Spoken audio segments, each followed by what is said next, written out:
نواز شریف جو ہیں ان کی اگر پرسنالٹی کی بات کی جائے تو بہت ساری چیزیں ان کے اندر ایسی بھی ہیں جن کی تعریف کرنی چاہیے. تحمل، جس طرح وہ تحمل مزاجی کا مظاہرہ کرتے ہیں اور جتنا صبر ان کے اندر ہے، اور ماشاءاللہ اس کے باوجود انہوں نے بھی ایک بہت مشکل ٹف ٹائم دیکھے اور اس سے گزرے. تو ان کا بھی جینا پاکستان میں دشوار ہے، جس کی وجہ سے وہ وہاں پہ آئی ہوئے ہیں. تو میں یہ ریکویسٹ کروں گی کہ وہ بھی پاکستان جائیں. وہ پاکستان کے شہری ہیں، بلکہ 3 دفعہ پرائم منسٹر بنے ہوئے ہیں. تو ان کو وہاں پہ رہ کے ساری چیزوں کو فیس کرنا چاہیے، جتنے بھی چاہے وہ کیسز کی نوعیت فیک ہے یا سچے ہیں. وہ وہاں پہ جائیں گے، ساری چیز وہاں پہ رہ کے اپنے کیسز سے لڑیں گے تو سب چیزیں سب کھل کے سامنے آئیں گی. لیکن میں یہی کہوں گی کہ وہ پاکستان جائیں اور ان کو پورے رائٹ دیے جائیں تاکہ وہ پاکستان میں رہ کے جو ہے تو ساری چیزوں کو سالو کر سکیں. ماشاءاللہ جتنے میرے قریبی لوگ ان کے ساتھ جڑے ہوئے ہیں، میں نے ان سے سنا ہے کہ میاں صاحب جو ہے وہ 5 وقت کے پابند ہیں، تہجد کے پابند ہیں، اور وہ جہاز میں سفر میں بھی جو ہے تو اپنی نماز قضا نہیں کرتے. دوسرا، میڈیا پہ وہ جب بھی آتے ہیں وہ ہائپر نہیں ہوتے. ان کو ہائپر ہوتے ہوئے یا جب بھی کسی کا بھی نام لیتے ہیں یا اپنے مخالفین کا بھی نام لیتے ہیں تو بہت ان کی مؤدبانہ کنورسیشن ہوتی ہے. تو وہ ایک ایلیمنٹ ہے جو ان کا مجھے پسند ہے کہ آتے ہیں ہمیشہ صبر سے، تحمل سے اور ادب سے بات کرتے ہیں. شاد اکبر نے جو کیسز بنائے تھے تو ان کے رزلٹ تو بہت سامنے آ چکے ہیں کہ اس نے فیک کیسز بنائے تھے اور فیک کیسز میں سب کو پھنسایا تھا.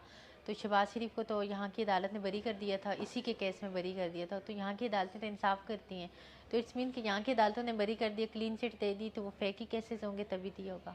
جانا کسی کا باپ ہی نہیں لے کے جا سکتا. اگر اس میں اتنی اہلیت تھی تو لے کے جاتا. ابھی تک تو وہ نواز شریف کے کیسز کو پروو نہیں کر سکا، تو یہاں سے لینا تو لے کے جانا تو بہت دور کی بات ہے. میاں سلیم رضا کو میں جانتی ہوں، وہ میرے بہت قریبی ریلیٹیو میں سے ہیں اور میرے بھائیوں جیسے ہیں، اور ان کی بھی بہت تعظیم کرتی ہوں. وہ انسان جو بچوں کے ساتھ اتنی شفقت کرتا تھا اور پاکستان کے اندر اتنے غربا کے ان کی وجہ سے گھر چلتے تھے. آپ کو پتہ ہے اتنی غریب لاہور کے اندر انہوں نے اپنا ایک سسٹم بنایا تھا جس میں لنگر لگاتے تھے، اور جن لوگوں کو کھانا مہیا نہیں ہوتا تھا وہ اپنی جیب سے، نہ کہ حکومت سے یا ٹیکس سے یا ادھر ادھر سے پیسہ نہیں، اپنی جیب سے اپنا پیسہ خرچ کر کے غریبوں کو دیتے تھے، غریبوں کی مدد کرتے تھے، اور اتنا وہ بچوں سے شفقت کرتے تھے.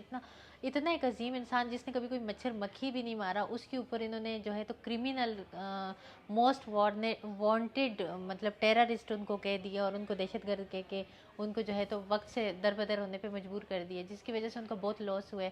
ان کی فیملی کا لاس، ان کی اتنی منی ویسٹ ہوئی ہے. لائک ان کی ایف آئی اے نے ان کی گاڑیاں وغیرہ سارا کچھ ضبط کر دیا، ان کی فیملی کو ٹارچر کیا، وہ ایک ٹراما سے گزرے. اور سب سے بڑا یہ کہ ان کی مفلوج بہن جو ان سے بہت پیار کرتی تھی، ان کو یاد کرتے کرتے وہ مر گئی. اور یہ کتنا بڑا ظلم ہے جو کہ شہزاد اکبر کے آگے اور شہزاد اکبر کی 7 نسلوں کے آگے آئے گا، کیونکہ اس نے ایک فیک کیس بنا کے ایک انسان کی ہے، اور اس انسان کی جو کہ ایک عظیم انسان تھا، اور وہ انسان جو کبھی دہشت گرد تو کیا ایسی چیزوں کو کبھی سوچ بھی نہیں سکتا، اس انسان کی اس بندے نے زندگی برباد کی ہے اور اس کی زندگی کو تباہ کیا. اور اس غریبوں کی بھی بددعا اس کو لگے گی کہ جس کے چولہے ان کی وجہ سے جلتے تھے. اتنے گھر جو ہے تو وہ ان کی لوگوں کو، غریبوں میں جو وہ منی وغیرہ انویسٹ کرتے تھے یا دیتے تھے، یا جو ان کا ایک سسٹم تھا، اور یہ کتنی غربا کی بھی اس کو بددعا لگے گی. سلیم رضا صاحب جو ہیں وہ ڈائی ہارٹڈ فین ہیں. فین تو کیا چاہنے والے ہیں، وہ تو ان کے تو مرشد ہیں میاں صاحب، تو ان کے اگینسٹ وہ منہ کھول ہی نہیں سکتے تھے اور کبھی بھی نہیں. انہوں نے ساری قربانیاں کس لیے دی ہیں؟ صرف اور صرف ان کے اگینسٹ ایک گواہی نہیں دی، اور ساری کی ساری قربانیاں دے کے سارا کچھ اپنا ان کے سپرد کر کے وہ جو ہے سائٹ پہ ہو گئے.